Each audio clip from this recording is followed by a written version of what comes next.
যখন কোনো বান্দা সূরা ফাতিহার একটা করে আয়াত বলে আলহামদুলিল্লাহি রাব্বিল আলামিন, সঙ্গে সঙ্গে আল্লাহ জবাব দিয়ে বলেন হামিদানি আবদি, বান্দা তুই আমার প্রশংসা করলি।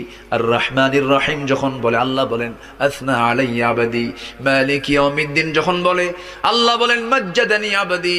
এরপরে যখন বলে ইয়াকা না'বুদু ওয়া ইয়াকা নাস্তাঈন পর্যন্ত যখন বলে আল্লাহ বলেন বান্দারে তুই আমার কাছে কি চাস, প্রাণ খুলে চা রে বান্দা।